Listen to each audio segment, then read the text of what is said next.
नमस्कार दोस्तों, आप सभी का स्वागत है हमारे YouTube चैनल BCS एकेडमी पर। और आज की इस वीडियो में हम नीट IIT से संबंधित टॉपिक लेकर आए हैं। इस वीडियो में हम बात करेंगे उष्मा स्थानांतरण की दो विधियों के बारे में, सेवन तथा विकिरण। विद्यार्थियों, हमने लास्ट वीडियो में उष्मा स्थानांतरण की एक विधि के बारे में विस्तृत अध्ययन किया था, चालन विधि के बारे में। इस वीडियो में हम सबसे पहले बात करेंगे कि सेवन होता क्या है, कितने प्रकार का होता है। उसके पश्चात हम बात करेंगे कि विकिरण में उष्मा का स्थानांतरण किस तरीके से होगा। साथ में हम देखेंगे कि विकिरण से रिलेटेड कुछ नियम कायदे। उसमें हम बात करेंगे प्रीवोस्ट का उष्मा विनिमय का नियम, स्टीफन का नियम, वीन का विस्थापन नियम, और बात करेंगे शीतलन का नियम जो कि सर आइजैक न्यूटन के द्वारा दिया गया था। और अंत में यहाँ पर हम चर्चा करने वाले हैं कर्षणी का ऊर्जा वितरण वक्र के बारे में, उसकी यहाँ पर व्याख्या करने वाले हैं। तो ये जो वीडियो है वो छोटे छोटे कुछ नियम कायदों से भरा पड़ा है, काफी महत्वपूर्ण वीडियो होने वाला है। तो आप हमारे साथ में इस वीडियो के अंत तक यूं ही बने रहिए। विद्यार्थियों, यदि आप हमारे YouTube चैनल पर नए हैं तो चैनल को सब्सक्राइब कर लीजिए, साथ में बेल आइकन भी दबा दीजिए ताकि आपको आगे की वीडियोज की नोटिफिकेशन मिलती रहे। अब मैं इस वीडियो को स्टार्ट करता हूं। सबसे पहले बात करूंगा सेवन के बारे में।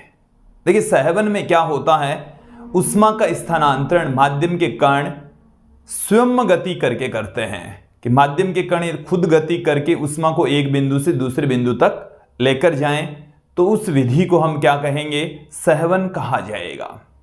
क्लियर? पहले डेफिनेशन पुट करते हैं, फिर उसके पश्चात इसके प्रकार की चर्चा करेंगे।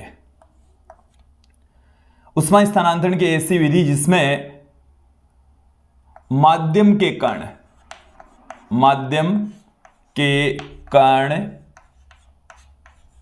स्वयं गति करके उष्मा का स्थानांतरण करते हैं,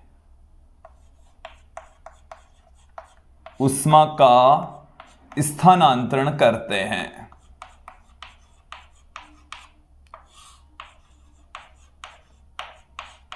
कि ऐसी विधि जिसमें माध्यम के कण स्वयं गति करते हैं और उष्मा को एक बिंदु से दूसरे बिंदु तक लेकर जाते हैं, तो उस विधि को हम सेवन कहेंगे। विद्यार्थी जी, जो सेवन है वो दो प्रकार का होता है। सामान्य सेवन, जिसमें बाह्य बलों का कोई इफेक्ट नहीं होता। दूसरा जो प्रकार है वो है प्रणोदित सेवन, जिसमें बाह्य बल लगाए जाते हैं, हमारे द्वारा आरोपित किए जाते हैं, तो उस सेवन को हम प्रणोदित सेवन कहेंगे। तो देखिए, सबसे पहले बात करेंगे सामान्य सेवन के बारे में। सामान्य सेवन में क्या होता है समझ लीजिए। सामान्य सेवन, ये सेवन का पहला प्रकार है।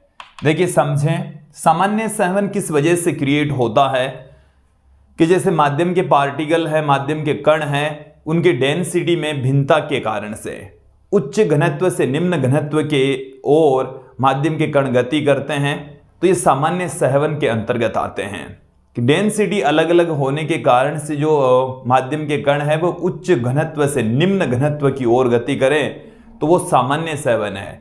देखिए, गुरुत्व के प्रभाव में भी गति करते हैं, गुरुत्व के कारण से भी गति करते हैं, गुरुत्व के कारण से भी माध्यम के कण गति करते हैं। तो घनत्व में अंतर के कारण व गुरुत्व के कारण यदि सेवन हो रहा है, माध्यम के कण एक जगह से दूसरी जगह तक जा रहे हैं, तो उसे हम कहेंगे सामान्य सेवन। उसे क्या कहा जाएगा, सामान्य सेवन कहा जाएगा। तो देखिए, सामान्य सेवन क्या होगा,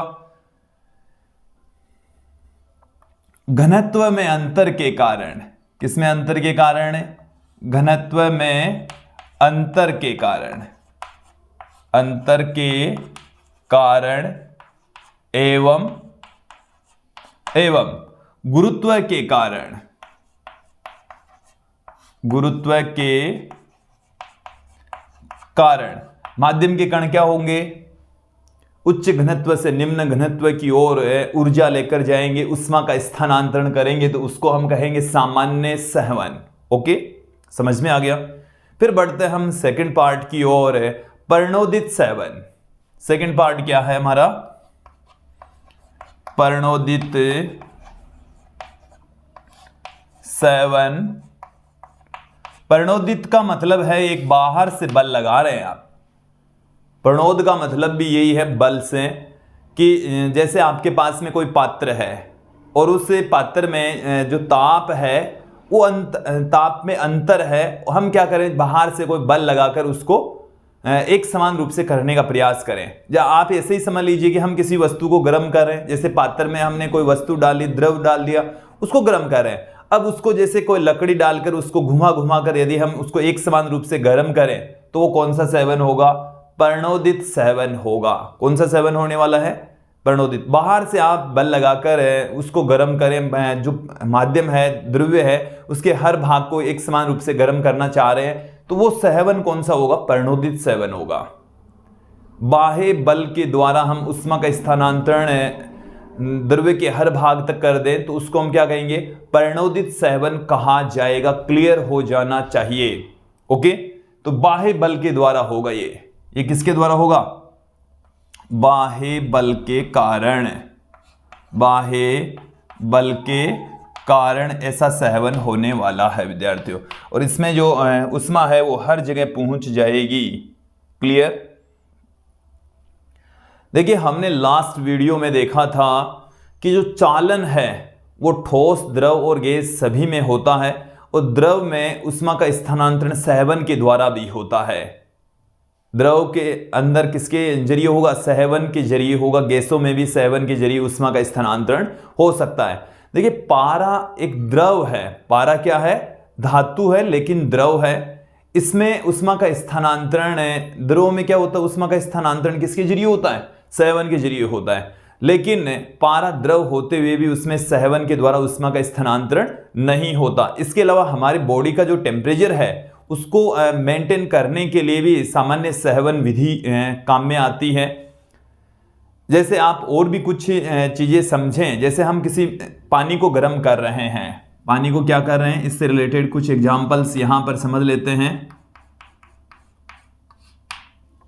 पानी को गर्म कर रहे हैं, तो पानी को गर्म करेंगे तो देखिए यहां से इस तरीके से पानी भरा है, ये जो गर्म पानी है नीचे से गर्म कर रहे हैं, तो इसकी डेंसिटी यहां पर कम हो जाती है, घनत्व क्या हो रहा है, कम। तो उच्च घनत्व ऊपर वाले जो पार्टिकल है वो यहां पर आ जाएंगे, निम्न ये ऊपर जाएंगे, ये ऊपर वाले तो नीचे, नीचे वाले ऊपर, इस तरीके से चलते हैं, पूरा पानी गर्म हो जाता है। नीचे से गर्म करने पर पूरा पानी गर्म हो जाता है। आपने देखा होगा कि जैसे मान लीजिए कि आपके पास में ये कोई पात्र है और इसको आप निमज्जन छड़ के जरिए इसको गर्म करें, रोड लगाकर इस पानी को गर्म कर रहे हैं, तो पानी ऊपर वाला ही गर्म होगा, नीचे का पेंदे का पानी है वो गर्म नहीं होगा। सहवन के जरिए तो कभी नहीं होता। ये पानी नीचे वाला गर्म हो रहा है तो वो चालन विधि द्वारा गर्म हो रहा है। कौन सी विधि द्वारा गर्म हो रहा है, चालन विधि। रोड से गर्म कर रहे हैं तो नीचे का पानी हल्का फुल्का गर्म होता है, वो चालन विधि द्वारा होता है, और यहां पर पूरा पानी गर्म हो जाता है, वो सहवन विधि द्वारा होता है। क्लियर, स्पष्ट हो जाना चाहिए, कहीं कोई दिक्कत नहीं होनी चाहिए। तो देखिए जब पानी को गर्म कर रहे होते हैं, किसी द्रव पदार्थ को गर्म कर रहे होते हैं, तो उसको पेंदे से गर्म करेंगे। कहां से गर्म करेंगे, पेंदे से, ताकि जो ठंडा वाला पार्ट है वो नीचे आ जाएगा, गर्म वाला पार्ट हल्का होने की वजह से ऊपर चला जाएगा। ठीक है। इसी प्रकार से यदि किसी जगह को ठंडा करना होता है, ठंडा करने के लिए ऊपर से ठंडा करेंगे। जैसे रेफ्रिजरेटर के अंदर जो फ्रिज वाला पार्ट होता है, वो जो ठंडक बर्फ जमाने वाला पार्ट होता है वो सबसे टॉप में होता है, और घर में जब हम एसी लगाते हैं तो वो भी ऊपरी हिस्से पर लगाते हैं। ठंड तो अपने आप नीचे आ जाएगी, ठंडा पार्ट है वो नीचे आएगा, गर्म पार्ट अपने आप ऑटोमेटिकली ऊपर जाएगा। तो गर्म करने के लिए पेंदे से गर्म करते हैं, वो ठंडा करने के लिए फ्रिज हो चाहे एसी हो तो उनको ऊपर रखा जाता है, ऑटोमेटिकली ठंड नीचे आ जाएगी। बताइए चीजें समझ में आई कि नहीं आई। तो ये सहवन से रिलेटेड थी, और जो सहवन है वो गुरुत्व से संबंधित है, इसको भी एकदम क्लियर कर लेना। ये सामान्य सहवन किससे संबंधित है, गुरुत्व से रिलेटेड है। अब हम थोड़ा सा आगे बढ़ते हैं, बात करेंगे यहां पर विकिरण के बारे में। विकिरण के बारे में यहां पर अध्ययन कर लेते हैं। तो देखिए विकिरण में होता क्या है कि उष्मा संचरण की एक ऐसी विधि होती है जिसमें माध्यम के ताप को बिना परिवर्तित किए हुए ही उष्मा का स्थानांतरण होता है। ये विकिरण ही होती है, फोटोन होते हैं, विद्युत चुंबकीय तरंगें होती है, जो कि माध्यम के ताप को बिना बदले ही उष्मा का स्थानांतरण कर देती है। देखो कुछ ऐसे माध्यम होते हैं जिसमें से विकिरण आर पार चली जाती, तो उनको हम उष्मा पारीय माध्यम कहते हैं। तो उन उष्मा पारीय माध्यम को ये गर्म नहीं करेगी, और उष्मा अपारीय माध्यम से ये आर पार नहीं जा सकती, तो उन माध्यमों को ये गर्म करेगी। क्लियर, उनको उष्मा दे देगी। तो विकिरण विधि कौन सी है, इसे आप समझ लीजिए, विकिरण रेडिएशन। तो ऐसी विधि है जिसमें माध्यम के कण बिना गति किए हुए माध्यम के कणों को बिना उष्मा दिए, बिना ताप में परिवर्तन किए उष्मा का स्थानांतरण हो। माध्यम का ताप बिना परिवर्तित किए उष्मा का स्थानांतरण हो। उष्मा का स्थानांतरण हो तो उसको हम क्या कहेंगे, विकिरण कहेंगे। क्लियर, क्या कहा जाएगा, विकिरण कहा जाएगा। देखो इससे रिलेटेड कुछ महत्वपूर्ण बिंदु मैं आपके सामने रख देता हूं कि इस विधि में माध्यम की आवश्यकता नहीं होती, माध्यम की आवश्यकता नहीं होती। माध्यम में से भी संचरित हो सकता है, और ये जो उष्मा है वो निर्वात में से भी संचरित हो सकती है। इसको क्लियर करें कि जो विकिरण विधि है इसमें उष्मा है वो बिना माध्यम का टेम्परेचर में परिवर्तन किए हुए उस स्थानांतरित हो जाती है। तो इसमें माध्यम की कोई जरूरत नहीं पड़ती, माध्यम की कोई आवश्यकता नहीं होती। फिर देखिए जो विकिरण है इनकी चाल प्रकाश की चाल के बराबर होती है। विकिरण की जो चाल होती है वो किसके इक्वल होगी, प्रकाश की चाल के बराबर, प्रकाश की चाल के इक्वल होती है। प्रकाश की चाल कितनी है, 3 × 10 की घात के तुल्य होती है, के तुल्य होती है विद्यार्थियों। देखिए हम ये भी कह सकते हैं कि जो विकिरण है वो विद्युत चुंबकीय तरंगें होती है। विकिरण ही क्या है, विद्युत चुंबकीय तरंगें। विकिरण क्या है, विद्युत चुंबकीय तरंगें ही है, एक तरीके की क्या है, विद्युत चुंबकीय तरंगें ही है। और हम ये जानते हैं विद्यार्थियों की जो विद्युत चुंबकीय तरंगें हैं ये फोटोनों के रूप में संचरित होती है। किस रूप में संचरित होती है, फोटोनों के रूप में संचरित होती है। देखिए जो विद्युत चुंबकीय तरंगे है उसमें विद्युत क्षेत्र तथा चुंबकीय क्षेत्र दोनों एक दूसरे के परपेंडिकुलर होता है, और इनके द्वारा ही ऊर्जा का अधिकांश हिस्सा संचरित होता है। ये निर्वात में भी संचरित हो सकती है, इनकी वेलोसिटी प्रकाश की वेलोसिटी के इक्वल होती है। अब मैं बात करूं कि विकिरणों की जो तीव्रता है वो स्रोत से दूरी के वर्ग के व्युत्क्रमानुपाती होती है। इसको भी आप समझें।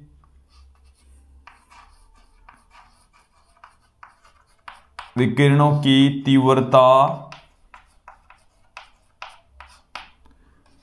स्रोत से दूरी के वर्ग के व्युत्क्रमानुपाती होती है, वर्ग के व्युत्क्रमानुपाती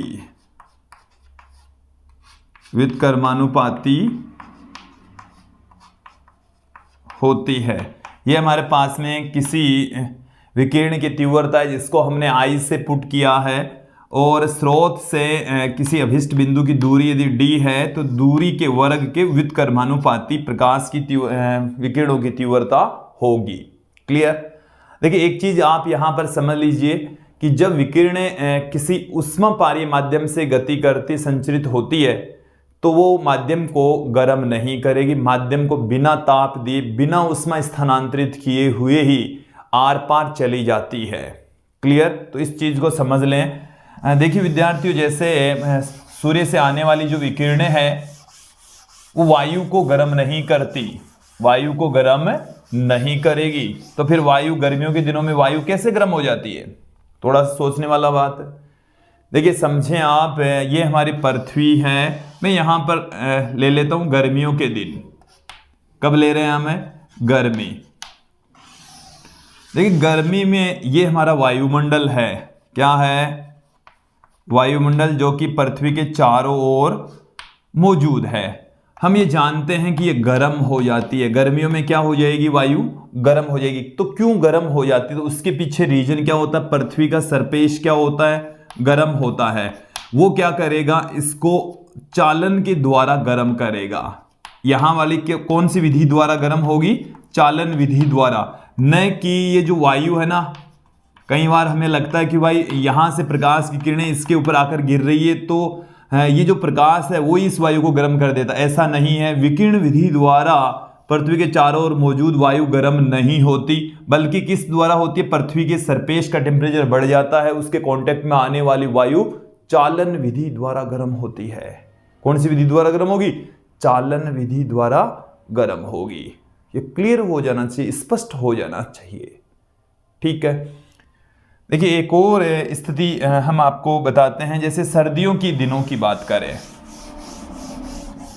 सर्दियों के दिनों में देखिए ऐसा क्या है कि हम जब धूप में खड़े होते हैं तो हमें गर्माहट महसूस होती है। तो उसके पीछे रीजन क्या है वो भी समझ लीजिए कि सूर्य का प्रकाश सीधी जब हमारी बॉडी पर आकर गिरता है, हालांकि वो वायु के पार्टिकल्स में से भी आ रहा है, वायुमंडल से भी आ रहा है, लेकिन वो वायु को गर्म नहीं करता।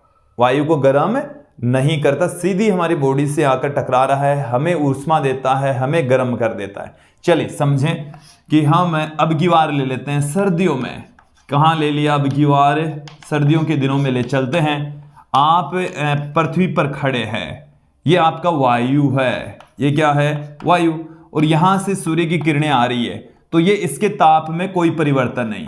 ताप क्या रहेगा? अपरिवर्तित रहेगा। जब विकिरण वायु से होती हुई हमारे तक पहुंचेगी, ये तो विकिरण क्या करेगी? हमारी बॉडी को क्या देगी? उष्मा देगी। क्या देगी? उष्मा देगी। उष्मा देने से हमें गर्माहट महसूस होती है। और यदि मान लीजिए कि उतनी ही उष्मा यदि इस वायु को भी मिल जाती ना, तो वायु भी गर्म होती, हमारी बॉडी भी गर्म होती, हमें उतना सुखद अनुभव नहीं होता। लेकिन वायु ठंडी है, हम गर्म है, इसलिए हमें थोड़ी गर्माहट महसूस होता है और थोड़ा सा सुखद अनुभव होता है। क्लियर? तो यहां तक ये जो बातें हैं वो एकदम क्लियर हो जानी चाहिए, स्पष्ट हो जानी चाहिए। अब मैं थोड़ा सा आगे बढ़ता हूं, बात करता हूं यहां पर कि यदि कोई उष्मीय विकिरण किसी द्रव्य के ऊपर आकर गिरती है तो वो कितने टुकड़ों में टूट जाती है, कितने भागों में टूट जाएगी। कि किसी पृष्ठ पर आपतित विकिरण की क्रियाएं कौन कौन सी क्रियाएं होती है? चलिए बोर्ड पर फोकस करें। किसी पृष्ठ पर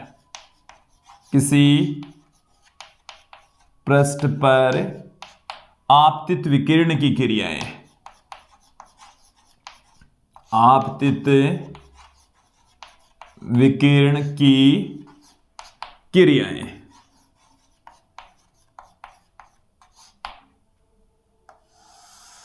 चलिए, ये जैसे हमारे पास में कोई मैटर है। क्या है? कोई पदार्थ है, कोई पदार्थ है, इसके ऊपर इस तरीके से कोई विकिरण आ रही है। ये हमने क्या आपतित करवा दी है? एक उष्मीय विकिरण आपतित करवा दी है। इसकी जो उष्मा है वो है Q। इसकी उष्मा कितनी है? Q के इक्वल है। क्लियर? इसकी उष्मा है Q। अब इसका कुछ हिस्सा तो ये अवशोषित कर लेता है, कुछ हिस्सा तो क्या हो जाता है? अवशोषित हो जाता है इसमें ही, और कुछ हिस्सा पारगमित हो जाता है, और कुछ हिस्सा इससे टकराकर वापस चला जाता है। तो देखिए तीन हिस्से हैं। एक तो है QA। कौन सा हिस्सा है? QA। ये तीन टुकड़ों में टूट गई QA। कुछ हिस्सा ये अब्जॉर्ब हो जाता है, अवशोषित हो जाता है। कुछ हिस्सा इसका क्या हो गया? परावर्तित हो गया। उसको हम QR से लिख रहे हैं। रिफ्लेक्टेड जो पार्ट है वो है QR। ठीक है। एक हिस्सा इसका क्या हो जाएगा? पारगमित हो जाएगा, ट्रांसमिट हो जाएगा, तो उसको हम लिख रहे हैं QT से। किससे पुट कर रहे हैं? QT से उसको लिख रहे हैं। तो जो उसमें विकिरण आपतित हुई है वो तीन टुकड़ों में टूट सकती है। हो सकता है उसका कुछ हिस्सा पारगमित हो जाए, कुछ हिस्सा अवशोषित हो जाए और कुछ हिस्सा परावर्तित हो जाए। तो कोई भी जो उसमें विकिरण होती है उसको हम इस तरीके से दिखा सकते हैं कि उसकी ऊष्मा ये 3 टुकड़ों में डिवाइड हो जाती है।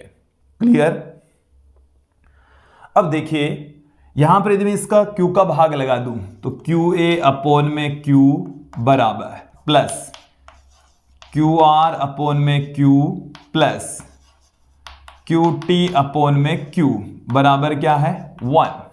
हमने इस Q का भाग लगा दिया तो QA upon Q, QR upon Q, QT upon Q, ये आ गया। इसको हम लिख देते हैं A से, स्मॉल a से, इसको R से, इसको T से, और ये किसके इक्वल है 1 के इक्वल। तो ये एक हमारे पास में एक रिलेशन आ गया। ये जो एक्चुअल में A है वो हमने किसके इक्वल लिखा है QA अपॉन में QK। इसको हम कहते हैं अवशोषकता। क्या कहा जाता है इसको?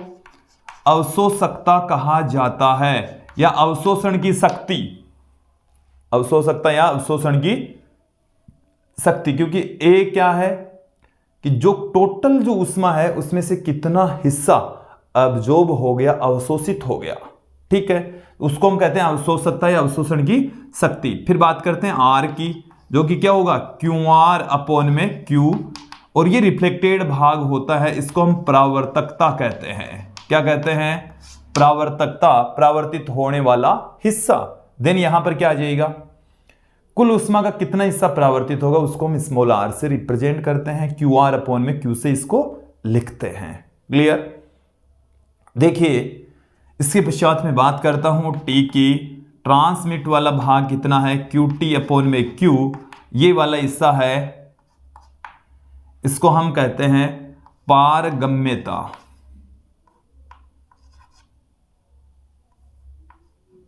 पारगम्यता या पारगम्य की शक्ति भी इसको हम कह सकते हैं। तो A plus R plus T, इन तीनों का योग किसके इक्वल होता है 1 के इक्वल होता है। अब देखिए A R T से रिलेटेड कुछ महत्वपूर्ण बातें, कुछ तथ्य आपके सामने हम रख देते हैं कि देखिए ये तीनों ही क्या है, समान राशियों के अनुपात हैं। तो ये जो A R और T है ये मात्रकहीन राशियां हैं। कैसी राशियां हैं? मात्रकहीन, विमाहीन राशियां हैं। इनका कोई मात्रक नहीं होता, इनकी कोई विमा नहीं होती। यदि मैं बात करूं यहां पर A और T दोनों ही 0 हैं, तो R किसके इक्वल आ जाएगा 1 के। A और T दोनों 0 हो गए तो R बराबर क्या आ गया, इसके अकॉर्डिंग 1 आ गया। R बराबर 1 आ गया, इसका मतलब जो वस्तु है वो कैसी है? वस्तु है वो पूर्ण परावर्तक वस्तु है, पूर्ण परावर्तक वस्तु है। ठीक है, फिर मैं अब A और R इन दोनों को 0 ले लेता हूं तो T बराबर क्या आ गई है 1। पूर्ण पारगम्य वस्तु, वस्तु कैसी होगी?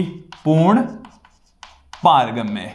इसमें से पूरी की पूरी प्रकाश की किरणें हैं वो पारगमित हो जाएगी। अब की बार हम क्या कर लेते हैं, R और T दोनों को 0 ले लेते हैं। देन यहां पर A बराबर कितना आ जाएगा 1। पूर्ण अवशोषित वस्तु उसमें वो क्या कर लेगी, अवशोषित कर लेगी। ठीक है, पूर्ण रूप से अवशोषित हो जाएगी। तो ये किसी पृष्ठ के ऊपर जब उसमें विकिरण आपतित होती है तो उन पर कौन कौन सी क्रियाएं होती है वो आपको समझ में आ गई होगी, बेटर तरीके से समझ में आ गई होगी। अब मैं बात करता हूं प्रीवोस्ट का ऊष्मा विनिमय का नियम। प्रीवोस्ट का ऊष्मा विनिमय का नियम, प्रीवोस्ट का ऊष्मा विनिमय नियम। देखिए नियम क्या है, आसान सा नियम है। प्रीवोस्ट वैज्ञानिक का नाम है, ऊष्मा विनिमय का नियम।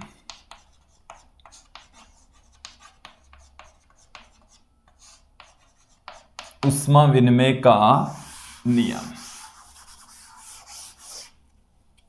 क्या नियम है वो देख लीजिए। ये नियम ये कहता है कि सभी संभव तापों पर जो वस्तु है वो वातावरण से ऊष्मा या तो अवशोषित करती है या वातावरण में ऊष्मा का उत्सर्जन करती है।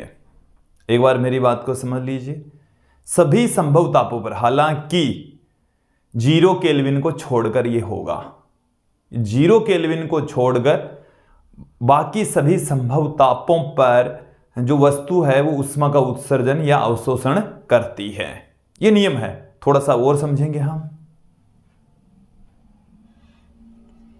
देखिए, ऊष्मा विनिमय का सिद्धांत, ऊष्मा विनिमय का जो नियम है वो क्या है कि प्रत्येक पिंड सभी संभव तापों पर, हालांकि इसमें आप कौन सा ताप छोड़ दीजिए, 0 केल्विन को छोड़कर, 0 केल्विन के अलावा क्या होगा, ऊष्मीय विकिरणों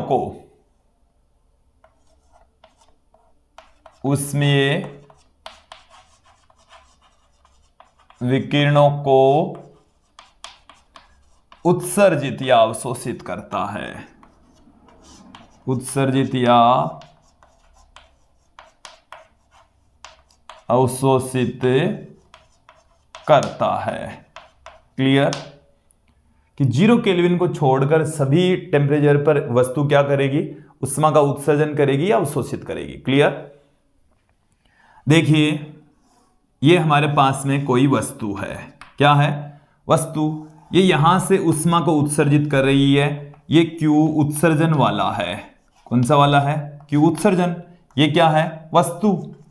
अब इसका कुछ ये जो वस्तु है वो ऊष्मा को अवशोषित भी करेगी, Q ये अवशोषण वाला है, तो कुछ हिस्सा इसका अवशोषित हो रहा है, कुछ ऊष्मा ये उत्सर्जित भी कर रहा है, अवशोषित भी कर रहा है। अब इसमें हम 3 कंडीशन देखेंगे कि इनमें आप देखें समझें कि हमारे पास में Q जो उत्सर्जन है ये बड़ा है Q अवशोषण से। इसका मतलब समझें कि उत्सर्जित ज्यादा हो रही है, अवशोषित कम हो रही है, तो वस्तु का तापमान क्या हो जाएगा, वस्तु का ताप कम होगा, ताप क्या होगा, कम होगा। क्लियर? वस्तु ठंडी होती जाएगी, वस्तु क्या होती जाएगी, वातावरण की तुलना में क्या होगी, वातावरण से ठंडी होगी। आप तो ये समझ लीजिए कि उत्सर्जन ज्यादा हो रहा है, ऊष्मा बाहर ज्यादा निकल रही है, अवशोषित कम हो रही है, तो वस्तु का टेम्परेचर क्या होगा, कम होगा। उत्सर्जित ज्यादा हो रही है तो टेम्परेचर क्या होता जाएगा, कम होता जाएगा। क्लियर?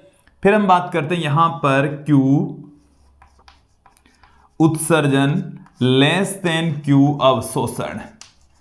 अवशोषित ऊष्मा ज्यादा हो रही है तो वस्तु का ताप क्या हो जाएगा, ताप बढ़ जाएगा, वस्तु का तापमान क्या हो जाएगा, इंक्रीज हो जाएगा, बढ़ जाएगा। क्लियर? और उत्सर्जित होने वाली ऊष्मा तथा अवशोषित होने वाली ऊष्मा बराबर हो, सेम हो, तो जो वस्तु है वो ताप न बढ़ेगा, वस्तु का ताप न बढ़ेगा न घटेगा, न तो बढ़ेगा और न ही घटेगा। तो फिर क्या होगा, वस्तु वातावरण के साथ में तापीय साम्य की स्थिति में होगी। कौन सी स्थिति में? तापीय साम्य की स्थिति में होगी। क्लियर हो जाना चाहिए, स्पष्ट हो जाना चाहिए।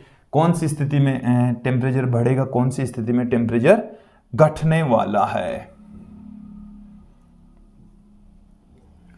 देखिए, अगले नियम की ओर बढ़ते हैं। अगला जो हमारा नियम है वो है किरचॉफ का नियम। कौन सा नियम आ गया है अब, किरचॉफ का नियम।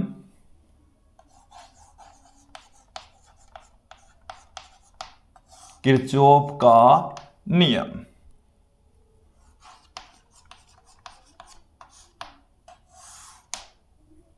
देखिए, किरचॉफ का नियम क्या है, एक बार स्टेटमेंट सुने कि किसी वस्तु के लिए उत्सर्जकता तथा अवशोषकता का अनुपात नियत रहता है। कि हमारे पास में विभिन्न वस्तुएं हैं, 2 या 2 से अधिक वस्तुएं हैं और एक टेम्परेचर निश्चित है, उनका टेम्परेचर क्या है, नियत। तो दिए गए टेम्परेचर के ऊपर उनकी उत्सर्जकता तथा अवशोषकता का अनुपात नियत रहता है। और ये कोई पूर्ण, मतलब यदि पूर्ण कृष्ण वस्तु है या हम यह कहें कि आदर्श कृष्णिका है, तो उसकी उत्सर्जकता के इक्वल होता है, उसकी उत्सर्जकता के तुल्य होता है। पहले हमारे को यह समझना है कि उत्सर्जकता और अवशोषकता होती क्या है। उत्सर्जकता और अवशोषकता की जो डेफिनेशन है उसको हम कैसे परिभाषित कर सकते हैं, उसको यहां पर हम समझ लेते हैं। देखिए क्या है परिभाषा। सबसे पहले मैं बात करता हूं यहां पर उत्सर्जकता की। देखिए डेफिनेशन आप समझ लीजिए, इसको हम स्मॉल ई से पुट करेंगे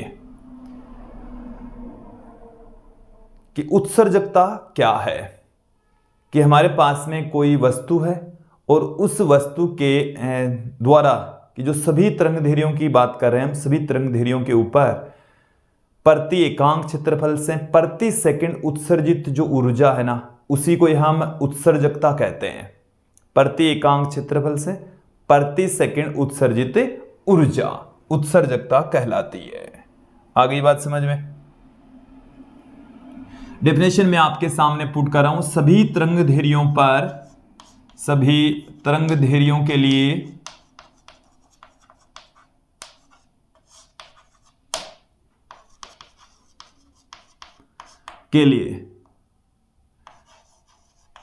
किसी पृष्ठ से प्रति एकांक क्षेत्रफल, प्रति एकांक क्षेत्रफल से प्रति सेकंड उत्सर्जित ऊर्जा, प्रति सेकंड उत्सर्जित ऊर्जा क्या कहलाती है कि प्रति एकांक क्षेत्रफल से प्रति सेकंड उत्सर्जित ऊर्जा ही क्या है, उत्सर्जकता है। फिर बात करते हैं अवशोषकता की। तो अवशोषकता को हम ए से पुट कर रहे हैं, किससे लिख रहे हैं, ए से। डेफिनेशन क्या है, सभी तरंगदैर्घ्यों पर, सभी तरंगदैर्घ्यों के लिए किसी पृष्ठ से, किसी पृष्ठ द्वारा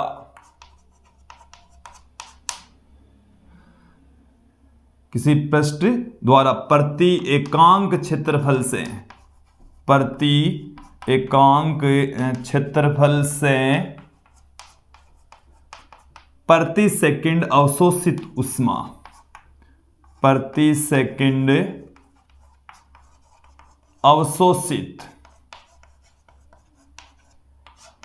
अवशोषित ऊर्जा क्या कहलाएगी, अवशोषकता कहलाएगी। ऐसे रिप्रेजेंट करते हैं। क्लियर। तो उत्सर्जकता और अवशोषकता जब आपको समझ में आ जाती है, क्लियर हो जाती है, देन हम यहां पर किरचॉफ का नियम समझ लेंगे। क्या है कि किसी वस्तु के लिए उत्सर्जकता तथा अवशोषकता का जो अनुपात है वो नियत रहता है, साथ में ये पूर्ण कृष्ण पिंड की उत्सर्जकता के इक्वल होता है, क्योंकि उसकी जो अवशोषकता है उसका मान 1 हो जाएगा। उसका मान कितना हो जाएगा, 1। चलिए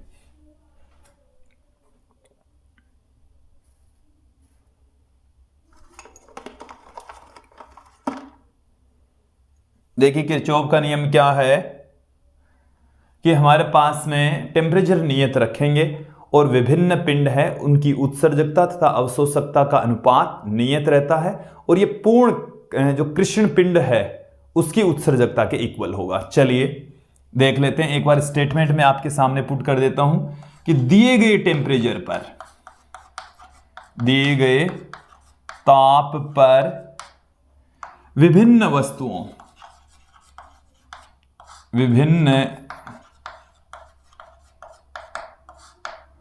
वस्तुओं की उत्सर्जकता एवं अवशोषकता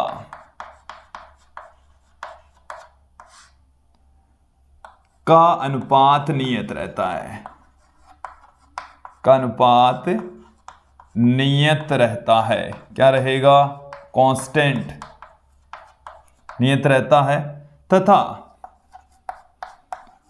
पूर्ण कृष्ण पिंड की उत्सर्जकता, पूर्ण कृष्ण पिंड की उत्सर्जकता के बराबर भी होता है, उत्सर्जकता के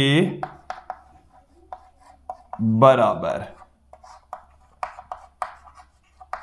होता है। क्लियर? देखो ध्यान दें, हमारे पास में पहली वस्तु है, इसकी उत्सर्जकता E1, अवशोषकता A1, ये बराबर होगा दूसरी वस्तु की उत्सर्जकता तथा अवशोषकता के अनुपात के। इसी प्रकार से तीसरी वस्तु की उत्सर्जकता तथा अवशोषकता का अनुपात बराबर रहेगा। मैं बात करूं पूर्ण कृष्ण पिंड के लिए, तो उसकी जो उत्सर्जकता है वो E, अवशोषकता A। ये किसके लिए है? पूर्ण कृष्ण पिंड के लिए। और देखिए पूर्ण कृष्ण पिंड के लिए जो एक का मान होता है वो कितना होगा? अवशोषकता उसकी 1 होती है। देन यहां पर क्या आ जाएगा, इसको इस तरीके से लिखने की बजाय ये ई से ही लिख देते हैं। ये किसके लिए है? पूर्ण कृष्ण पिंड की उत्सर्जकता है, पूर्ण कृष्ण पिंड के लिए है ये। आ गई बात समझ में? तो ये हमारा किरचॉफ का नियम है। किसका नियम है? किरचॉफ का नियम। और मुझे उम्मीद है किरचॉफ का नियम यहां पर आपको बेटर तरीके से समझ में आ गया होगा। चलिए एक बार इन सबको थोड़ा सा एक बार हटा देते हैं, बोर्ड को साफ कर लेते हैं, फिर उसके पश्चात हम बात करेंगे स्टीफन के नियम के बारे में। देखो एक बार इसका स्टेटमेंट थोड़ा सा और समझ लीजिए क्या है कि इसका मतलब है कि उत्सर्जकता तथा अवशोषकता का जो अनुपात है वो क्या रहता है? नियत रहता है। मैं बात करता हूं मिट्टी रेत के बारे में। तो देखिए रेत है वो उष्मा का अच्छे से उत्सर्जन तथा अवशोषण करती, उष्मा का संचरण करती है। रात में जो रेत है वो जल्दी ठंडी होती है और दिन में जल्दी गर्म होती है, क्योंकि वो अच्छी उत्सर्जक तथा अच्छी अवशोषक है। देखिए एक बार मेरे स्टेटमेंट को फिर से सुन लीजिए। जैसे ही दिन ऊपर चढ़ता है जो मिट्टी है वो जल्दी गर्म हो जाती है, क्योंकि वो अच्छी अवशोषक है। जैसे ही रात होती है उष्मा का उत्सर्जन करेगी लगातार और जल्दी ही वो क्या हो जाती है? ठंडी हो जाती है, क्योंकि वो अच्छी अवशोषक है तो उत्सर्जक भी अच्छी ही होगी। देखो जो वस्तु अच्छी उष्मा की अवशोषक होती है ना, वो अच्छी उत्सर्जक भी होगी। क्लियर? समझ में आ जाना चाहिए, स्पष्ट हो जाना चाहिए। ठीक है, अब ऐसे ही मैं कुछ और एग्जाम्पल आपके सामने रखूं। जैसे एक गोरा आदमी है, एक काला आदमी है। काले कलर के द्वारा उष्मा का सबसे ज्यादा अवशोषण होता है, तो उसके द्वारा उष्मा का उत्सर्जन भी सबसे ज्यादा होगा। तो एक बार काला जो आदमी है वो उष्मा का अवशोषण ज्यादा करेगा, तो गर्मियों में उसको गर्मी ज्यादा लगती है, क्योंकि वो उष्मा का अवशोषण ज्यादा करता है। तो काले आदमी को गर्मी ज्यादा लगती है। फिर सर्दियों में उष्मा का उत्सर्जन, तो उष्मा का उत्सर्जन भी वो ज्यादा करता है, इसलिए सर्दियों में उसको ठंड लगती है। तो काले आदमियों को सर्दियों में सर्दी और गर्मियों में गर्मी ज्यादा लगती है, क्योंकि उसकी उत्सर्जन और अवशोषण क्षमता अधिक होती है गोरे आदमी की तुलना में। ठीक है, क्योंकि गोरे आदमी का जो रंग है वो उष्मा को काले की तुलना में उतना अवशोषित या उत्सर्जित नहीं करता। क्लियर? एक और एग्जाम्पल मैं आपके सामने रख देता हूं। ये जैसे हमारे पास में कोई धातु की गेंद है। कौन सी गेंद है? धातु की गेंद है। इस पर हमने काले काले निशान बना दिए, ऐसे चकती बना दी। इसको गर्म कर रहे हैं हम, गर्म कर लिया पूरी तरह से अच्छे से। अब गर्म करने के बाद में यदि इसको हम अंधेरे में रख दें, किसमें रख दिया? अंधेरा कर दिया, तो ये पूरी बाकी की जो गेंद है ना वो दिखाई नहीं देगी। ये जो काले जो निशान हमने बनाए हैं ना, इसमें से उष्मा का उत्सर्जन होगा। ये काले निशान चमकते हुए नजर आएंगे। विद्यार्थी ऐसा आप करके देख भी सकते हैं। इसके पीछे रीजन है कि उष्मा का अवशोषण किया, काले रंग के द्वारा सबसे ज्यादा उष्मा का अवशोषण किया जाता है, और ये काले रंग वाला जो हिस्सा है उसी के द्वारा ही सबसे ज्यादा उष्मा का उत्सर्जन होगा। क्लियर? तो यहां तक आपको समझ में आ जाना चाहिए, स्पष्ट हो जाना चाहिए। अब मैं थोड़ा सा आगे बढ़ता हूं, स्टीफन के नियम को समझ लेते हैं। एक बार इनको सबको यहां से हटाकर फिर हम स्टीफन के नियम की ओर चलेंगे।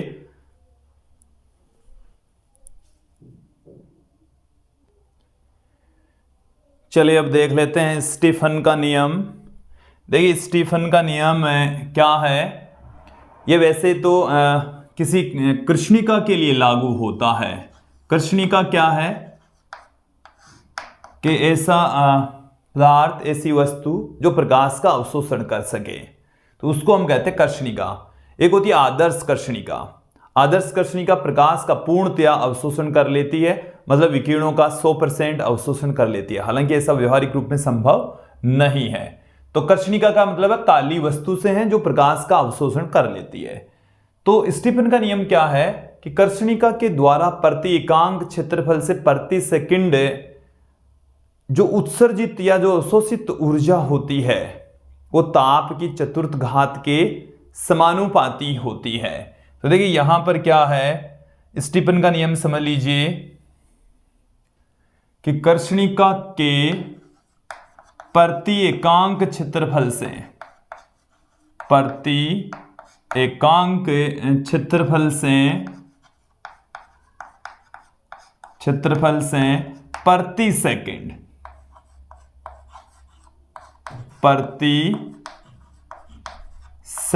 प्रति एकांक क्षेत्रफल से प्रति सेकंड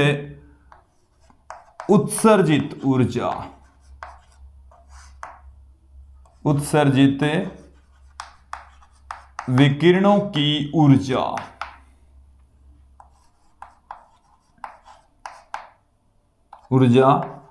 परमताप के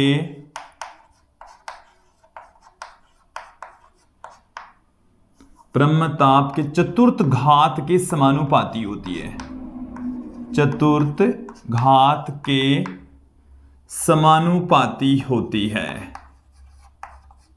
चतुर्थ घात के समानुपाती होती है। क्लियर। तो जी प्रति एकांक क्षेत्रफल से प्रति सेकंड जो उत्सर्जित ऊर्जा है उसको हम इससे पुट कर दें, ये ताप की चतुर्थ घात के समानुपाती होती है। और यहां से हम प्रोपोर्शनल का साइन हटाएंगे, एक कांस्टेंट यहां पर हम पुट कर देते हैं, इसको हम कहते हैं स्टीफन नियतांक। ये क्या है? स्टीफन नियतांक है। क्लियर। ये जो स्टीफन नियतांक है इसकी वैल्यू कितनी होती है वो भी समझ लीजिए, 5.67 इंटू 10⁻⁻8 वाट। इसका मात्रक हो गया वाट प्रति सेकंड। वाट प्रति सेकंड तो वाट में ही आ गया। मीटर स्क्वायर केल्विन की घात 4 ये आ गया। ये इसका मात्रक है और मात्रक से ही हम इसकी विमा भी फाइंड आउट कर सकते हैं, कहीं कोई दिक्कत नहीं होगी। सिग्मा की विमा देख लीजिए, यहीं से देखेंगे m1 द्रव्यमान आ गया। L2 यहां पर 2 है, नीचे भी L2 2 है, तो दोनों कट जाएंगे। L की घात 0, T की घात 3 और K की घात T की घात -3 और K की घात -4 या थीटा की घात -4 होती है। तो ये रहा है स्टीफन का नियम, जो कि कर्षणिका के ऊर्जा वितरण वक्र को समझने के लिए काफी महत्वपूर्ण नियम है। अब मैं थोड़ा सा आगे बढ़ता हूं, बात करता हूं यहां पर न्यूटन के शीतलन का नियम। न्यूटन के शीतलन का नियम क्या है? न्यूटन का शीतलन का नियम।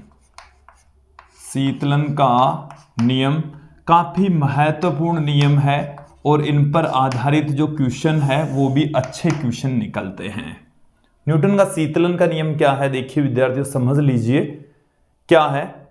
देखिए न्यूटन के द्वारा यह कहा गया कि किसी वस्तु से उष्मा क्षय होने की दर या किसी वस्तु के ठंडा होने की दर वस्तु के ताप और प्रवेश के ताप के अंतर के समानुपाती होती है।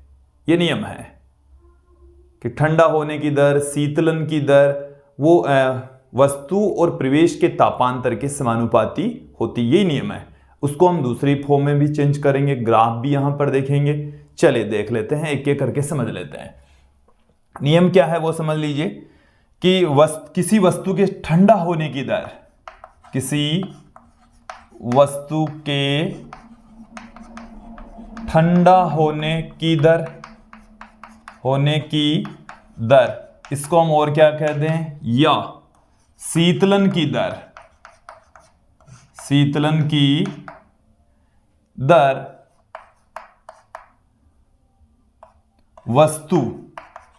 वस्तु व प्रवेश के तापांतर के समानुपाती होती है। वस्तु व प्रवेश के तापांतर के समानुपाती होती है। तो देखिए ठंडा होने की जो दर है उसको मैं लिख रहा हूं यहां पर dQ/dt से। ये वस्तु के ताप और प्रवेश के ताप के अंतर के समानुपाती होती है। देखिए ठंडा होने की दर के लिए यहां पर हम एक नेगेटिव साइन भी दिखा सकते हैं। तो dQ/dt ये बराबर हो जाएगा माइनस में K theta minus theta naught. ये जो थीटा है वो है वस्तु का ताप, थीटा क्या है, वस्तु का ताप है, और थीटा नॉट है वो प्रवेश या वातावरण का ताप है, प्रवेश या वातावरण का टेम्परेचर है। क्लियर? यहां तक आपको समझ में आ जाना चाहिए, क्लियर हो जाना चाहिए कि किसी वस्तु के ठंडा होने की दर वस्तु और प्रवेश के तापांतर के अंतर के समानुपाती होती है। प्रोपोर्शनल का साइन हटाया, कांस्टेंट लगा दिया, जिसको हम शीतलन नियतांक कहते हैं। इसे क्या कहा जाता है? शीतलन नियतांक। तो इसका गणितीय रूप तो यह है। अब हम थोड़ा सा आगे बढ़ते हैं। ये Q है, ये क्या है? Q। देखिए जो हम एक फॉर्मूला जानते हैं, C बराबर 1/m dQ/dt। तो यहां से मैं dQ बराबर क्या पुट कर दूं? mc dt पुट कर दूं। ये जो dt है ये एक्चुअल में थीटा है, ताप में अंतर है, तो यहां पर d थीटा लिख रहा हूं मैं। तो इसके स्थान पर dQ के स्थान पर ये पुट कर दूं तो mc d थीटा/dt बराबर माइनस में K theta minus theta naught. ये आ गया। इसको मैं क्या लिख दूं? d थीटा/dt बराबर माइनस में K बट्टे में mc theta minus theta naught. अब देखो इसे मैं क्या लिख दूं? ध्यान देना, पूरा फोकस करना। d थीटा/dt बराबर माइनस में कैपिटल K लिख दिया मैंने। इन सब के को हटाकर क्या लिख दिया? Capital K।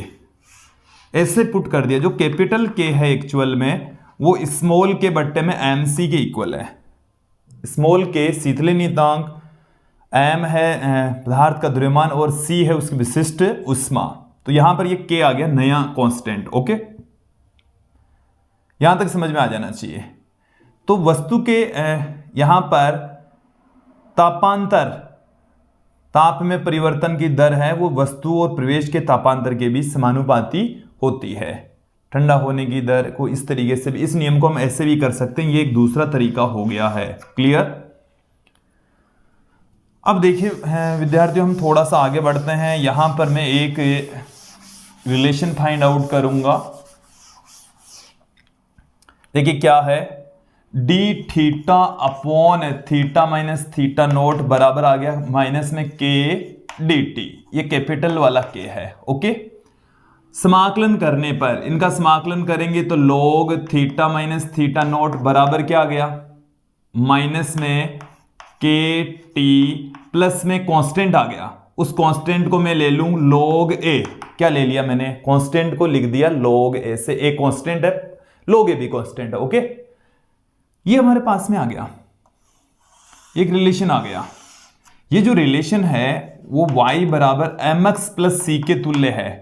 एक तरफ में ले लूं यहां पर y का मतलब log theta minus theta note, और दूसरी तरफ ले लूं मैं यहां पर x के स्थान पर t, समय। क्या ले लिया मैंने? समय ले लिया। इनके बीच में ग्राफ खींचें तो इसका जो ढाल है वो माइनस में K ऋणात्मक होगा, ऐसे होगा। क्लियर? और ये जो वैल्यू है वो log A के इक्वल होगी। किसके इक्वल होगी? log A के। तो log theta minus theta naught और समय के बीच में ग्राफ खींचेंगे तो इसका ढाल इस तरीके से प्राप्त होने वाला है। थोड़ा सा और आगे बढ़ते हैं। इसका एक और रिलेशन आपके सामने रखता हूं मैं। ये काम का संबंध है ये वाला, इसको हम दूसरी फॉर्म में भी कन्वर्ट करेंगे। पहले एक बार इसको देख लेते हैं। इसको मैं क्या लिख दूं? log theta minus theta naught upon A, ऐसे लिख दूं, क्योंकि ये जो log A है वो बराबर के इस तरफ आएगा तो माइनस में, और log m minus log n को हम log m बट्टे में n लिख सकते हैं। देन यहां से log theta minus theta naught upon A लिखा जा सकता है KT। ये पड़ा है। एंटी लॉग लेने पर क्या ले लिया हमने?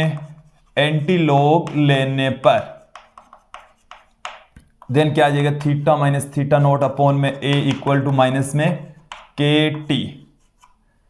तो थीटा माइनस थीटा नॉट बराबर क्या आ गया, ए किसकी घात है, ई की घात है, ए एक्सपोनेंशियल माइनस के टी, एक्सपोनेंशियल माइनस के टी, ये रिलेशन आ गया। अब मैं यहां पर यदि इनके लिए ग्राफ खींचूं तो ग्राफ देखो कैसा ग्राफ आएगा, कैसा ग्राफ हमें प्राप्त होने वाला है। एक तरफ हम ले लें थीटा और एक तरफ हम ले लें समय, तो देखिए जो ग्राफ है वो चरघातांकी रूप से डिक्रीज होगा, ऐसे डिक्रीज होगा। इसका जो मान है थीटा नॉट से कम नहीं हो सकता, क्योंकि ये थीटा नॉट उधर चला जाएगा। तो ग्राफ थीटा ताप और समय के बीच में ऐसा ग्राफ आने वाला है। ये क्या है, समय। क्लियर? तो स्पष्ट हो जाना चाहिए, समझ में आ जाना चाहिए। अब देखिए ये जो रिलेशन आप एक रिलेशन देख रहे हैं, काफी महत्वपूर्ण रिलेशन है, और इस पर आधारित मैं एक और संबंध आपको बताने जा रहा हूं, जिस पर आधारित क्वेश्चन से बहुत सारी बार पूछे जा चुके हैं, हर कंपटीशन एग्जाम में पूछे जाते हैं। तो आपको इसे समझना है, याद रखना है। काफी महत्वपूर्ण फॉर्मूला आपके सामने रख रहा हूं मैं। यह है ताप में अंतर, ताप में अंतर। तो D theta upon D T को मैं ऐसे लिख दूं, जैसे मान लो कि वस्तु का प्रारंभिक ताप तो है थीटा 1, प्रारंभिक तापमान कितना है थीटा 1, और अंतिम तापमान कितना है, यह है प्रारंभिक ताप, प्रारंभिक ताप। फिर अंतिम तापमान कितना है थीटा 2। मैं आपको बता दूं कि वस्तु के ठंडा होने की दर समय के साथ में घटती चली जाती है। जैसे जैसे कोई वस्तु ठंडी हो रही है, उसके फिर ठंडी होने की दर घट जाएगी। जैसे मान लीजिए कि पहले 1 मिनट में, जैसे मान लो कि हमारे पास में ये वस्तु, इसका टेम्परेचर 100 डिग्री, 1 मिनट बाद की बात करूं तो इसका टेम्परेचर 90, 2 मिनट बाद की बात करूं तो इसका टेम्परेचर हो गया 81। पहले 1 मिनट में 10 डिग्री डिक्रीज हुआ, दूसरी 1 मिनट के अंदर 9 डिग्री हुआ, फिर तीसरी 1 मिनट बाद में ये 8 डिग्री डिक्रीज होगा, फिर 7 होगा, 4 होगा, 3 होगा, 2 होगा, 1 होगा। मतलब जो ठंडा होने की दर है ना, वो समय के साथ में घटती चली जाती है। ऐसा नहीं है कि एक समान दर से ठंडा हो रहा है, पहली 1 मिनट में भी 10 डिग्री डिक्रीज हुआ, दूसरी 1 मिनट में भी 10 डिग्री डिक्रीज हुआ, ऐसा कुछ नहीं है। जैसे जैसे समय बढ़ेगा ठंडा होने की दर घटती चली जाएगी। यहां पर भी देखें, समझे कि D theta upon D T को हम लिख सकते हैं theta 1 minus theta 2 upon T, कि जो टेम्परेचर थीटा 1 से थीटा 2 हुआ ना, उसमें टी समय लग गया। ठीक है। औसत तापमान को हम ऐसे लिख दें थीटा 1 प्लस में थीटा 2 बट्टे में 2। तो हमारे पास में रिलेशन क्या आ गया, इसको मैं क्या लिख दूं, देखो ध्यान देना, थीटा 1 माइनस थीटा 2 बट्टे में टी बराबर के थीटा 1 प्लस में थीटा 2 बट्टे में 2 माइनस थीटा नॉट। ये मैंने यहां पर एक रिलेशन बताया, काफी महत्वपूर्ण रिलेशन है। नेगेटिव साइन मैंने इसी में ही गायब कर दिया है। ठीक है, यही, क्योंकि अब प्रारंभिक में से अंतिम तापमान बढ़ा रहे हैं, क्योंकि प्रारंभिक तापमान ज्यादा था। थीटा 1 प्रारंभिक तापमान, थीटा 2 अंतिम तापमान, थीटा 1 से थीटा 2 तापमान होने में लगा समय स्मॉल टी, परिवेश का तापमान थीटा नॉट, और के हमारे पास में कांस्टेंट है जो कि शीतलन नियतांक बट्टे में m इंटू सी के इक्वल होता है। अब इस पर आधारित न्यूमेरिकल क्वेश्चन कंपटीशन एग्जाम में पूछे जाते हैं। एक क्वेश्चन समझें आप, ऐसे आप और भी क्वेश्चन सॉल्व कर सकते हैं। देखो क्वेश्चन क्या है कि कोई वस्तु है, उसका टेम्परेचर 90 डिग्री सेंटीग्रेड से 60 डिग्री सेंटीग्रेड होने में लगा समय 5 मिनट है। प्रश्न को समझ लो, 90 डिग्री से 60 डिग्री होने में कितना टाइम लगा, 5 मिनट लगा। ठीक है। 60 डिग्री सेंटीग्रेड से 30 डिग्री सेंटीग्रेड में लगा समय क्या होगा। पहली 30 डिग्री गिरने में तो 5 मिनट लगे, अगले 30 डिग्री गिरने में कितना टाइम लगेगा, जबकि आपको परिवेश का तापमान दे रखा है, परिवेश का ताप वो आपको दे रखा 20 डिग्री सेंटीग्रेड। कितना दे रखा है, 20 डिग्री। एक बार क्वेश्चन को समझेंगे, किसी वस्तु का टेम्परेचर 90 डिग्री 60 डिग्री होने में लगा समय 5 मिनट, और 60 डिग्री से 30 डिग्री होने में कितना समय लगेगा, जबकि प्रवेश का तापमान 20 डिग्री सेंटीग्रेड है। चलिए इसी को यूज में लेंगे प्रथम स्थिति में। पहली स्थिति में क्या देखें, ये θ1, ये θ2 और ये θ0 इसमें पुट कर दो। फॉर्मूला क्या है, θ1 का मान कितना 90, θ2 का मान कितना 60, समय कितना लगा 5 मिनट, बराबर के ही रहने दीजिए। θ1 प्लस θ2, θ1 का मान कितना 90, θ2 का मान कितना 60 बट्टे में 2, माइनस में θ0 का मान कितना 20। देन यहां से 90 माइनस 60 कितना आ गया 30, 30 में 5 का भाग लगाया तो 6 आ गया, बराबर में के 90 प्लस 60 150, 150 के अंदर 2 का भाग लगाया तो 75, 75 में से 20 घटाया तो 55 आ गया। तो के का मान यहां से कितना आ गया 6 बट्टे में 55 आ गया। ठीक है, अब इस वाली कंडीशन से देखें, इस वाली द्वितीय स्थिति में कौन सी स्थिति की बात कर रहे हैं, द्वितीय स्थिति की बात कर रहे हैं। द्वितीय स्थिति में क्या हो जाएगा, θ1 का मान कितना है 60, θ2 का मान कितना 30, समय कितना लगा t जो हमें ज्ञात करना है, फिर बराबर में के का मान भी रख देता हूं, के का मान कितना है 6 बट्टे में 55, फिर θ1 प्लस θ2, θ1 का मान इस वाली स्थिति को लेकर चल रहे हैं ना, तो ये θ1 है ये θ2 है, तो 60 प्लस में 30 बट्टे में 2 माइनस में 20 कितना आया 60 माइनस 30, 30 बट्टे में t बराबर 6 बट्टे में 55, यहां से 60 प्लस 30 हो गया 90, 90 बट्टे में 2 45, 45 में से 20 घटाएंगे तो 25, ये आ गया। तो t का मान कितना आएगा, देखो ध्यान देना, t बराबर 30, ये 30 आ गया, 6 बट्टे में 6 गुणा 25, 55 इधर ऊपर आ गया, ये आ गया 55। जोड़वा के देखना, 6 का भाग इसमें 5 बार में, 5 का भाग इसमें 5 बार में, 5 का भाग इसमें 11 बार में, तो t बराबर कितना आया 11 मिनट आया। कितना मिनट आ गया 11 मिनट आ गया है। तो विद्यार्थी ये था न्यूटन का शीतलन का नियम। अब हम यहां पर देखेंगे कर्षणिका ऊर्जा वितरण वक्र। कर्षणिका ऊर्जा वितरण वक्र क्या है उसकी व्याख्या समझेंगे। देखिए विद्यार्थियों, अब हम यहां पर चर्चा करेंगे कर्षणिका ऊर्जा वितरण वक्र। देखिए जो कर्षणिका ऊर्जा वितरण वक्र है वो एक नई भौतिकी को जन्म देता है, नई फिजिक्स को जन्म देता है। जो क्वांटम फिजिक्स है वो कर्षणिका के ऊर्जा वितरण वक्र से, स्पेक्ट्रमी वितरण वक्र से ही प्राप्त हुई।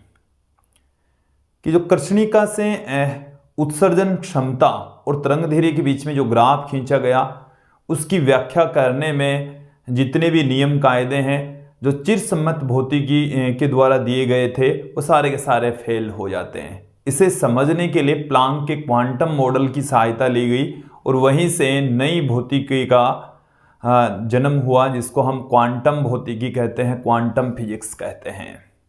यहाँ पर हम इसकी थोड़ी सी बेसिक चीज़ें समझ लेते हैं कि जो कर्षणिका है इसका मतलब होता है कि एक ऐसा पिंड जो विकिरणों को अवशोषित करे।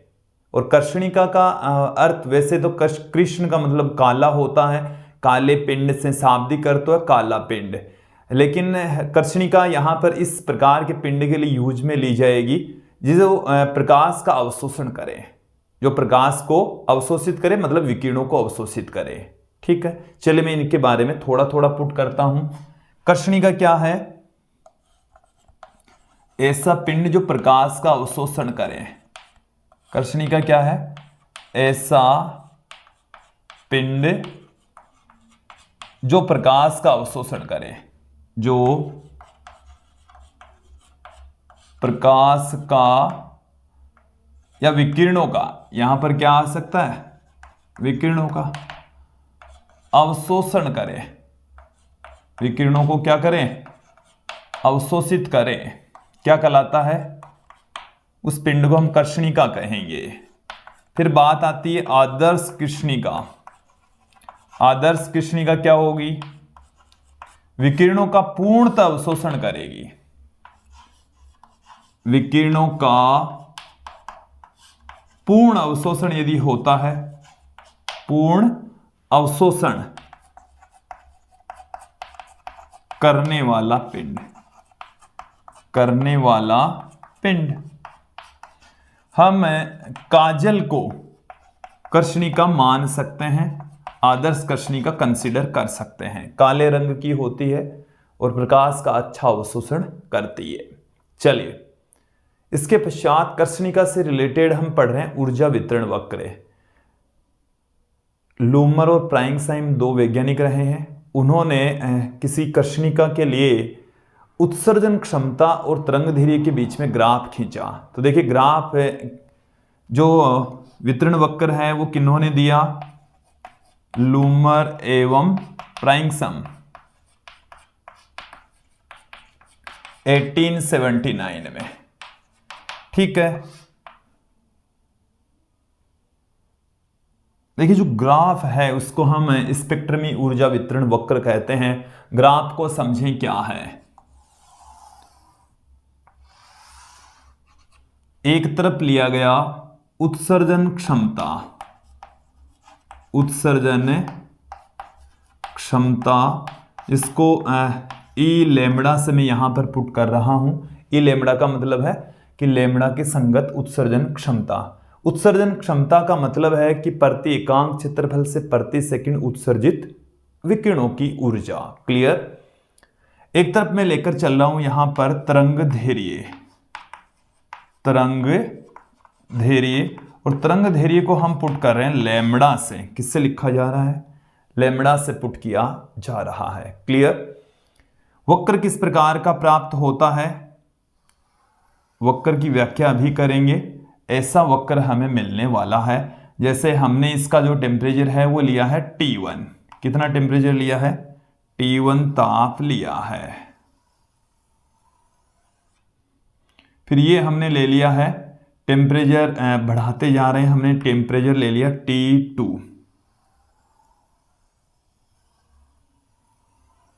ये हमारा टेम्परेचर हो गया है T3।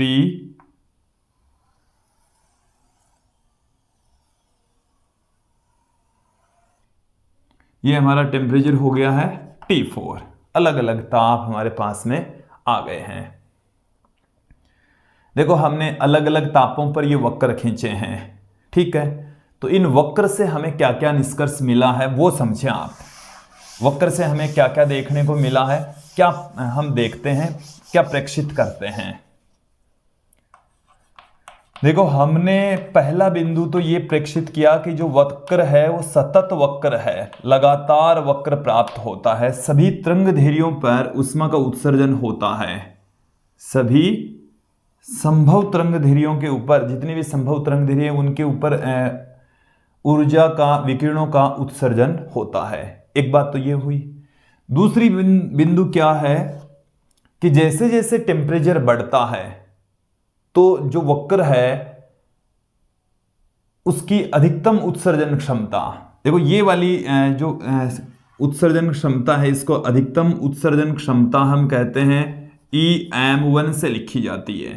ठीक है, इसकी अधिकतम उत्सर्जन क्षमता ये वाली है, इसको हम EM2 से लिखते हैं। इसकी अधिकतम उत्सर्जन क्षमता को EM3 से, और इसकी अधिकतम उत्सर्जन क्षमता को EM4 से। EM का मतलब है अधिकतम उत्सर्जन क्षमता, अधिकतम उत्सर्जन क्षमता, जो कि टेम्परेचर के बढ़ने पर बढ़ रही है। दूसरा बिंदु क्लियर हो गया, टेम्परेचर के बढ़ने पर बढ़ रही है। तीसरा बिंदु क्या है कि अधिकतम उत्सर्जन क्षमता के संगत जो तरंगदैर्घ्य है ये ताप के साथ में घट रहा है। ताप के साथ में क्या हो रहा है? घट रहा है। देख लीजिए, समझ लीजिए कि अधिकतम उत्सर्जन क्षमता के संगत ये तरंगदैर्घ्य, फिर तरंगदैर्घ्य ये आ गया, फिर तरंगदैर्घ्य ये आ गया, फिर तरंगदैर्घ्य ये आ गया। तो जैसे जैसे हम टेम्परेचर बढ़ा रहे हैं, जो तरंगदैर्घ्य है वो डिक्रीज होता चला जा रहा है। तो ऐसे हमें वक्र प्राप्त होते हैं, और इनमें हमने क्या क्या देखा वो आपको स्पष्ट हो गया कि जो वक्र है उसमें उत्सर्जन क्षमता तरंगदैर्घ्य के बढ़ने पर पहले बढ़ती है, फिर अधिकतम होती है, फिर डिक्रीज होती है। एक बिंदु ये भी हमने देखा है। तो अब देखो, इससे कुछ रिजल्ट्स हम इसको व्याख्या करने के लिए हम यूज में लेंगे। एक तो वीन का विस्थापन नियम। कौन सा नियम यूज में ले रहे हैं? वीन का विस्थापन नियम।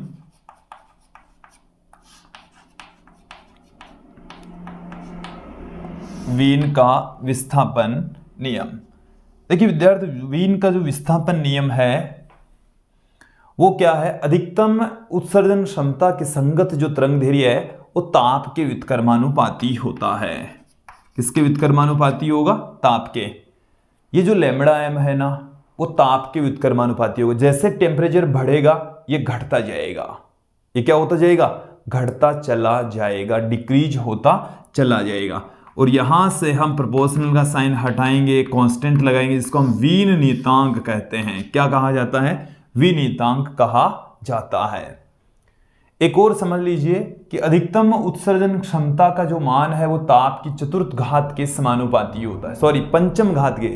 वैसे जो उत्सर्जन क्षमता होती है वो स्टीफन के नियम के अकॉर्डिंग चौथी घात के समानुपाती है, ठीक है। लेकिन जो अधिकतम उत्सर्जन क्षमता है ना, एम लैम्बडा, ये ताप की पांचवी घात के समानुपाती। ये सारी चीजें हैं, सही है, लेकिन इन सब से ही इस वितरण वक्र की व्याख्या नहीं की जा सकी। प्लांक के क्वांटम मॉडल से इसकी व्याख्या पूर्णतः क्वांटम मॉडल के जरिए ही होती है। क्लियर? तो विद्यार्थियों, ये था हमारा ऊर्जा वितरण वक्र, स्पेक्ट्रमी ऊर्जा वितरण वक्र, कर्षणिका ऊर्जा वितरण वक्र, जो कि कर्षणिका की उत्सर्जन क्षमता तथा उसकी तरंगदैर्घ्य के मध्य खींचा जाता है। विद्यार्थियों, इन सभी बिंदुओं से संबंधित जो क्वेश्चंस हैं वो हम नेक्स्ट वीडियो में लेकर आएंगे। इस चैप्टर से संबंधित जो क्वेश्चन आंसर है वो हम अगले वीडियोज में लेकर आएंगे। आप हमारे साथ में यूं ही बने रहिए। आज के लिए इतना ही। धन्यवाद दोस्तों।